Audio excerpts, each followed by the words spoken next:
Bismillahirrahmanirrahim. Assalamualaikum warahmatullahi wabarakatuh. Waalaikumsalam. Waalaikumsalam warahmatullahi wabarakatuh. Alhamdulillahirobbilalamin. Wa ala alihi wasahbihi. Terima kasih kepada Bapak Kepala Sekolah, Pak Mumu yang telah menyempatkan hadir dalam aksi nyata modul 1.4, dan juga tidak lupa rekan-rekan guru semua yang saya hormati, terima kasih telah menyempatkan datang. Sebagai bentuk dorongan kepada saya, salah satu tugas dari calon guru penggerak yaitu aksi nyata modul 1.4.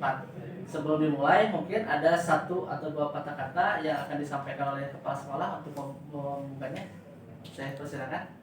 Pak Agung yang telah melaksanakan kegiatan ini, berbagi ilmu ya dalam melaksanakan implementasi untuk calon guru penggerak. Mudah-mudahan ya pada modul ini ya, dalam aksi nyata ini khususnya pada materi budaya positif yang bisa diimplementasikan untuk sekolah kami ya, baik ya di tataran guru, TU ataupun khusus kepada para siswa ya. Wilujeng Pak Agung ya, mangga tunun. Dari konsep inti budaya positif ada 7 yang akan kita bahas. Yang pertama adalah perubahan paradigma belajar. Yang kedua disiplin positif. Ketiga kebutuhan dasar manusia. Motivasi perilaku manusia. Posisi kontrol guru. Keyakinan kelas dan segitiga institusi. Ini adalah implementasi dari kurikulum Merdeka. Ya, jadi kita masuk aja ke yang pertama. Perubahan paradigma ya, dan guru semuanya berperan aktif ya, siswa cuma mengerjakan dan nilai ya. Dalam pembelajaran dengan paradigma baru, pembelajaran dengan paradigma baru merupakan pembelajaran yang dirancang berdasarkan prinsip pembelajaran berdiferensiasi, sehingga para peserta didik belajar sesuai dengan kebutuhannya berdasarkan tahap perkembangannya sesuai dengan teori psikologi modern, yaitu mewujudkan profil pelajar Pancasila. Di sini ada kata diferensiasi, berarti artinya berbeda-beda tergantung pada kebutuhan atau kemampuan dari murid. Ya, jadi sekarang penilaiannya tidak seperti dulu. Dulu itu kita terkenal dengan KKM. Ya, KKM berarti batasnya mau bisa, mau pintar, mau apapun itu sama semuanya. Tapi untuk diferensiasi itu berbeda. Ya, baik dari hasil produknya, dari prosesnya ataupun dari pengerjaannya. Ya, misalkan kalau kita misalkan yang auditorial mungkin bisa dengan penjelasan lagu dan lain-lain. Kalau misalkan dengan yang visual bisa dengan gambar dan lain-lain. Kalau campuran kedua-duanya berarti dengan praktek. Ya, hasilnya juga bisa misalkan kalau saya matematika, ya matematika biasanya itu penilaiannya itu ulangan harian, lihat di situ catatan dari murid. Kalau sekarang bisa berbeda. Bisanya berbeda bagaimana? Bisa siswa itu bab tersebut membuat video penjelasan, ya, satu nomor dijelaskan oleh siswa, atau enggak kita bikin PowerPoint, template ataupun apa, bisa masuk penilaian. Dan yang terakhir bisa membuat lagu atau karangan bisa.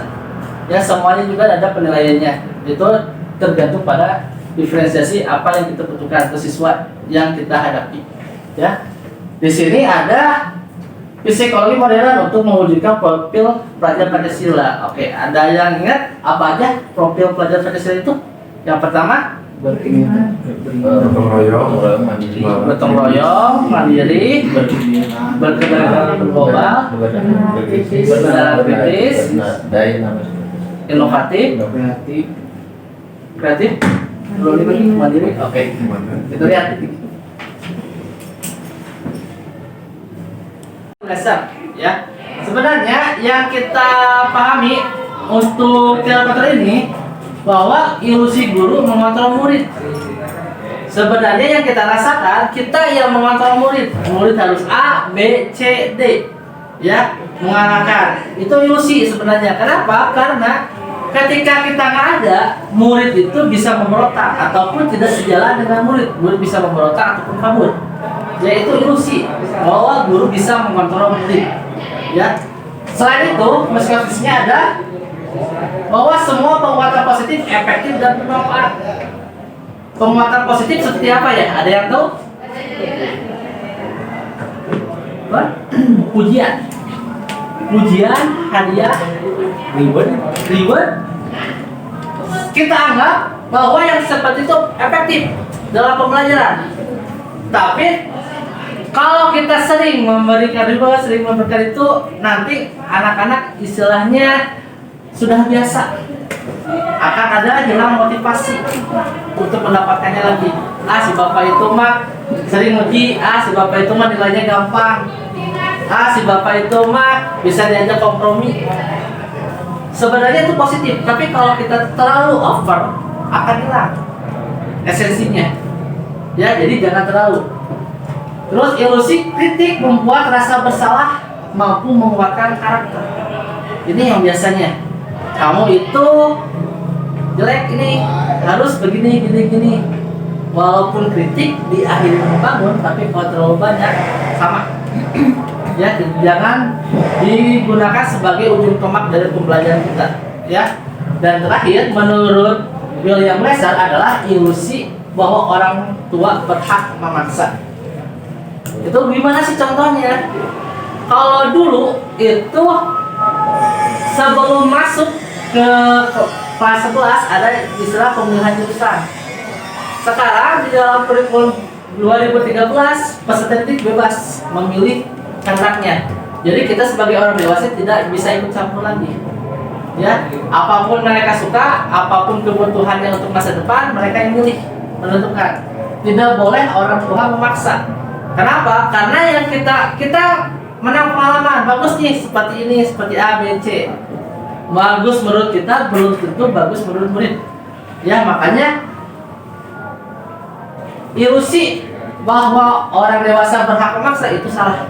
Ya, karena itulah misconception tentang teori kontrol. Sekali lagi, kita jangan menganggap guru bisa mengontrol murid, ya, atau bahwa semua penguatan positif efektif dalam bermanfaat.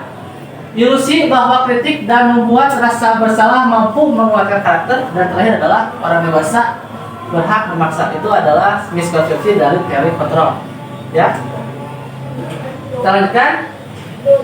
Kita harus mengubah paradigma nih dari stimulus respon ke pendekatan teori kontrol. Contohnya kayak gimana nih? Kita anggap realitas atau kebutuhan itu sama. Maksudnya gimana? Di kelas butuh materi A, semuanya butuh. Kita ajari sama, tekankan sama, ulangan juga nilainya, ya, soal-soalnya juga sama. Itu yang kita anggap. Sekarang harus kita ubah karena kebutuhan berbeda. Jadi dalam penilaian itu kita bisa bermacam-macam dalam satu bab. Bisa menghasilkan produk video, gambar ataupun lagu, bebas gitu ya. Jadi kita harus udah mulai mengubah penilaian dan lain-lain. Terus semua orang melihat hal yang sama. Maksudnya gimana? Menurut kita baik, belum tentu menurut yang lain baik. Jadi kita harus mulai, setiap orang memiliki gambaran yang berbeda. Jangan sampai ketika kita menurut kita baik A, semuanya harus A. Perbedaan tidak, ya. Selanjutnya, yang ketiga adalah kita mencoba mengubah agar orang berpandangan sama dengan kita. Ya, sama, hampir sama. Menurut kita baik, belum tentu menurut orang lain baik, ya. Terus perilaku buruk dilihat dari satu kesalahan. Itulah yang kita biasanya seperti itu. Ada pepatah satu titik nah, saya itu banget seru Pak. Nilai setitik. Nah, nilai setitik berusaha susus sebelahnya. Ya, itu peribahasa dulu, ya. Terus orang lain bisa mengontrol saya. Yaitu teori respon, ya. Hanya Anda yang bisa mengontrol diri Anda, ya. Saya bisa mengontrol diri orang lain. Itu juga salah, ya. Karena yang mengontrol adalah kita sendiri atau orang lain juga. Terus pemaksaan ada pada saat wujudan gagal. Bayang? Ya, jadi ketika kita respon ngaleleyan misalnya mah ngaleleyan atau baik-baik untuk mengubah sesuatu hal prinsip. Kalau gagal kita pemaksa, padahal salah ya. Harusnya adalah kolaborasi dan konsensus menciptakan pilihan-pilihan yang kolaborasinya. Terakhir adalah model berpikir menang atau kalah. Ini yang harus kita ubah. Untuk sekarang tidak diperbolehkan ada menang kalah. Yang penting adalah berpikir menang. Berarti bagaimana cara semuanya bisa serasa. Oke. Kita lanjut. Oke, disiplin positif. Oke, kita ngobrolin disiplin dulu nih. Ada yang tahu disiplin itu apa? Disiplin Patuh aturan. patuh aturan. Terus ada lagi? Taat. Oke, kita coba dulu. Disiplin berasal dari kata disiplina, artinya adalah belajar. Ya. Disiplin mengacu pada disiplin diri yang memiliki tanggung jawab terhadap apa yang dilakukan berdasarkan nilai-nilai yang diyakini. Disiplin positif merupakan salah satu cara menerapkan disiplin yang bertujuan untuk menuntut kesadaran serta memberdayakan peserta didik tanpa imbalan penghargaan dan diluar ancaman atau hukuman. Sehingga sebagai pendidik tujuan kita adalah menciptakan anak-anak yang memiliki disiplin sehingga mereka bisa berperilaku dengan memacu nilai-nilai kebajikan universal dan memiliki motivasi intrinsik bukan ekstrinsik. Jadi dalam diri bukan dari luar diri. Oke, disiplin ya. Kata kuncinya itu intrinsik. Oke, kita ngomongin kebutuhan dasar manusia nih. Ada yang tahu ada apa aja kebutuhan dasar manusia? Kebebasan. Oke. Karena masih belum, kita coba dulu clue-nya. Kebutuhan dasar manusia adalah segala sesuatu yang kita lakukan untuk mendapatkan apa yang kita inginkan. Ya. Seluruh tindakan yang kita lakukan memiliki tujuan tertentu dan semua usaha terbaik yang kita lakukan adalah dalam rangka kebutuhan dasar kita terpenuhi dengan baik. Itulah adalah kebutuhan dasar manusia. Ada 5 kebutuhan dasar. 5 kebutuhan dasar itu apa aja? Yang pertama bertahan hidup, yang kedua kasih sayang dan rasa terima kasih, ketiga penguasaan, keempat pembebasan. Hidup kebutuhan dasar manusia bertahan hidup apa aja? Ya saya harus hidup untuk tujuan hidup saya mencapai cita-cita. Ya, kebutuhannya apa aja? Kebutuhan hidup. Makan. Senang, paham, teman. Oke, bagus. Itu yang kita butuhkan adalah makanan, pakaian, tempat tinggal, keamanan, dan kesehatan. Coba Popik kasih sayang, Popik kasih sayang, dan rasa terima kasih. Apa ya orangnya? Kasih sayang masalah. Oke, maksud kasih sayang di sini adalah rasa terima kasih, diterima, dipedulikan. Yaitu kebutuhannya berbagi, kerjasama, menjadi bagian dalam kelompok. Itulah kebutuhan dasar manusia. Ya, termasuk dalam kasih sayang dan diterima. Ya. Selanjutnya penguasaan, harga diri, keinginan untuk dianggap, memimpin, berprestasi, diakui, didengar. Tanpa sadar ini semua adalah kebutuhan yang manusia, berarti peserta itu juga sama. Kebebasan apa aja? Kebebasan mandiri, memiliki pilihan, mencoba hal baru, mampu mengendalikan arah dirinya. Ya. Terakhir kesenangan adalah bermain, humor, antusiasme, tertawa. Ini adalah semua adalah Oke, selanjutnya motivasi perilaku manusia itu ada dibagi menjadi 3. Yang pertama adalah untuk menghindari ketidaknyamanan atau hukuman. Yang kedua adalah untuk mendapatkan imbalan atau penghargaan dari orang lain. Terakhir adalah untuk menjadikan orang yang mereka inginkan dan menghargai diri sendiri dengan nilai yang mereka percayai. Untuk poin 1 sama poin 2 merupakan motivasi dari luar, ya, dari ekstrinsik. Yang terakhir adalah motivasi intrinsik. Oke. Selanjutnya yang akan kita coba adalah ada istilah hukuman, konsekuensi, restitusi. Dari kata hukuman, oke, gambaran apa? Pak Iwan, hukuman. Bentuk sanksi. Bentuk sanksi, ada lagi? Hukuman identiknya ke dalam sanksi. Sanksi. Oke. Hukuman itu tidak terencana atau tiba-tiba. Biasanya bentuknya seperti itu. Ya kenapa? Contohnya yang datang telat ada hukuman. Ya. Murid tidak tahu apa yang terjadi atau tidak dilibatkan. Ya. Sifatnya satu arah dari guru ke murid dan berupa hukuman fisik atau psikis. Fisik itu berarti seperti lari. Ya. Terus murid tetap dibuat tidak nyaman. Ya. Dan sikap guru selalu memonitor murid.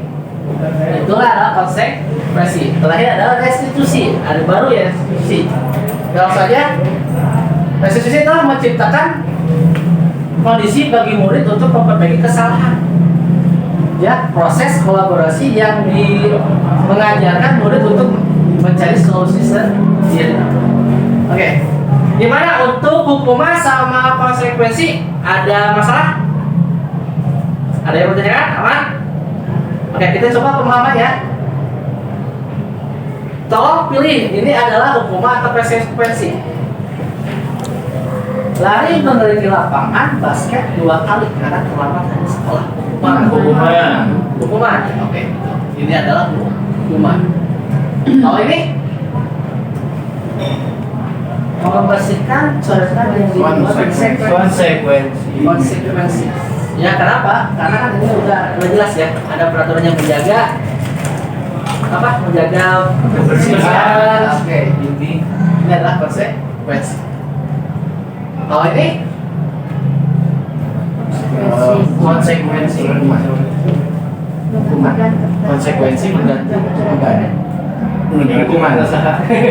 Ini adalah konsekuensi karena kita ada peraturan saling menghargai. Jadi kalau kita tidak mencoret-coret berarti tidak menghargai.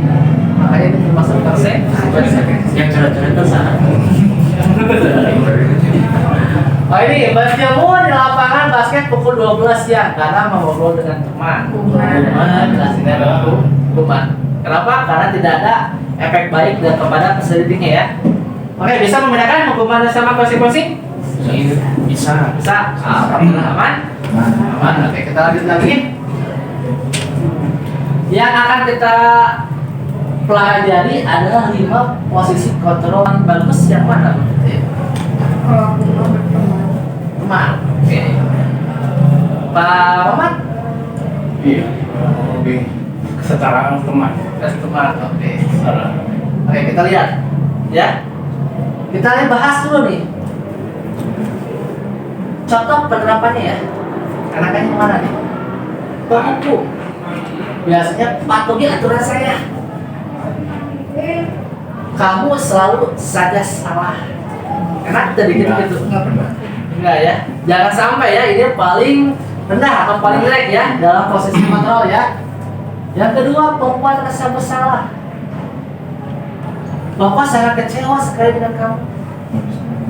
Ayo bantulah demi Bapak ya. Enak ya, friendly ya. Ayo ingat, ingat tidak bantuan Bapak selama ini. Itulah kata-kata yang kita sebagai teman. Kalau pemantau, peraturannya apa ya? Jadi supaya kita cuma bertanya supaya mereka berpikir gimana nih? Sanksi atau konsekuensinya apa nih? Pemantau. Jadi kita tidak mengambil keputusan. Kalau manajer, apa yang kita yakini? Jika kamu meyakininya, apa yang kamu bersedia perbaiki? Apa rencana kamu untuk memperbaiki hal ini? Dari kata-kata ini, ternyata manajer itu yang paling bagus. Paling bagus. Kenapa? Karena mendekati pemantau, mendekati teman. Ya, seperti itu. Jadi, menurut ini adalah manajer yang paling bagus. Oke, hasilnya nih. Tadi hasil dari 5 posisi kontrol guru. Yang pertama adalah penghukum.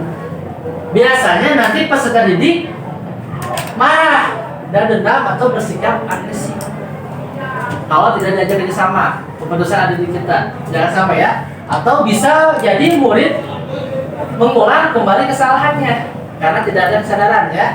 Terakhir adalah paling buruk murid melakukan balas dendam.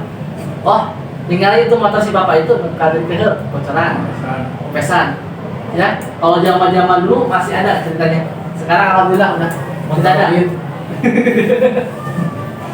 Terus kalau membuat rasa bersalah itu adalah murid akan merasa bersalah pasti ya. Terus murid akan merasa menjadi orang yang paling gagal. Ini yang paling takut. Ketika dia tidak bisa bangkit, kita berarti menghancurkan masa depannya. Hasilnya adalah murid dapat menjadi pribadi yang mandiri, merdeka dan bertanggung jawab atas segala perilaku sikap yang pada akhirnya dapat menciptakan lingkungan yang positif, nyaman dan aman. Semoga kita bisa menjadi kontrol guru sebagai manajer ya. Amin. Oke, kontrol apakah saya yakin? Coba pahami ya dari ini. Ya, penghukum, pembuat rasa bersalah, teman, pemantau atau manajer. Kita mulai. Apakah ya apa yang telah kamu lakukan? Tekniknya posisinya apa ini? Kalau ada kata ini. Manage. Kita lihat. Mantau. Awas. Ya, betul. Kalau seperti ini kata-katanya, ya sudah teman. Jelas ya. Sangat nyaman kalau dapat guru seperti ini ya. Udah teman. Kalau seperti ini,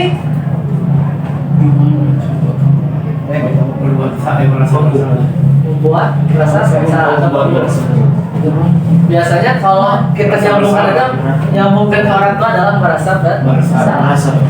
Ya, biasanya kita kalau itu orang tua kamu capek nih, ngumpul biayanya kamu gini, itu adalah membuat bersalah ya. Terakhir kalau ini selalu yang terakhir selesai sama lo bersalah. Hukum. Dia sudah menjadi Selalu pasti selalu yang hukum. ya ini jangan sampai ya. Ini kata-kata kita sebagai penghukum tanpa sadar ini ya. Misalkan tuh dia udah ngomongin terakhir ya sudah nama.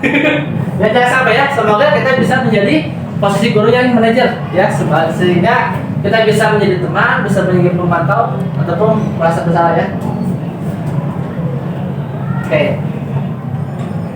Sekarang kita ngobrol keyakinan kelas. Bangnya keyakinan kelas apa sih? Peraturan yang dibuat secara bersama-sama Ya. dengan siswa dan murid. Siswa dan Dengan siswa dan murid. Disiplin positif yang kita Siswa dan murid. Dengan siswa dan murid. disiplin positif yang kita bisa terapkan dalam membangun budaya positif di sekolah. Dengan adanya keyakinan kelas, di setiap kelas diharapkan dapat mewujudkan tujuan pendidikan berorientasi pada program.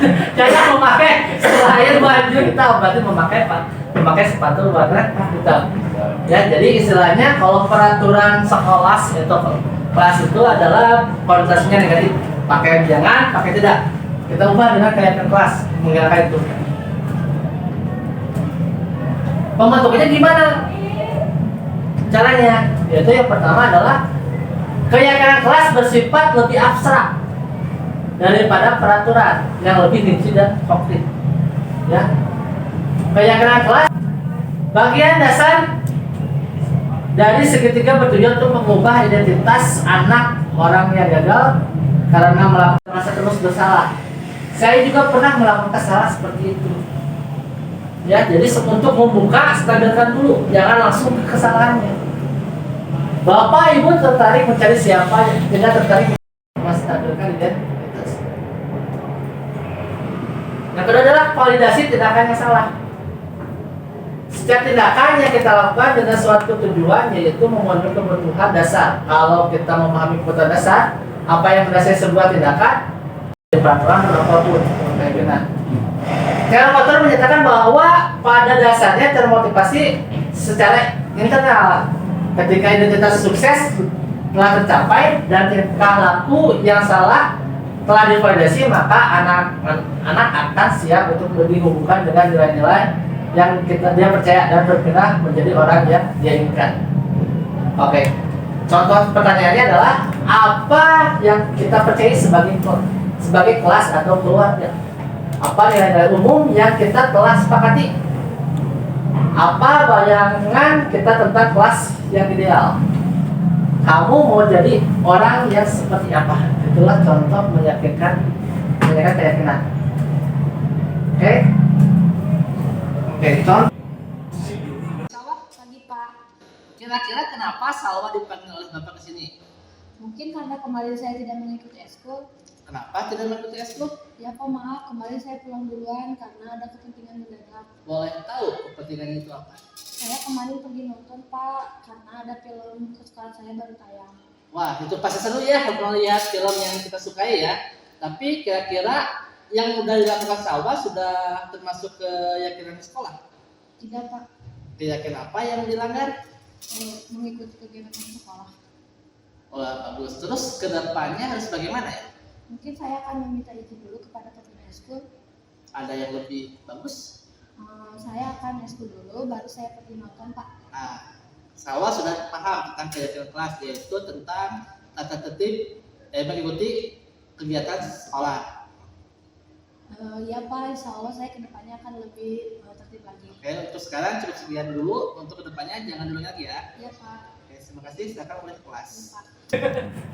Oke, untuk penutup berarti saya. Oh iya saya. Oh, Bang ya, jangan Bapak.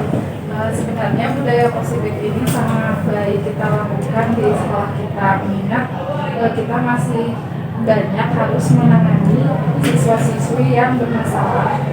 Mudah-mudahan dengan caranya kita menurunkan atau menghilangkan hukuman dan konsekuensi beralih ke segitiga restitusi, diharapkan siswa-siswa kita itu bisa memperbaiki diri dengan motivasi internalnya, sehingga kebajikan-kebajikan universal yang ada di lingkungan sekolah kita itu bisa terpatri di dalam siswa dan gurunya.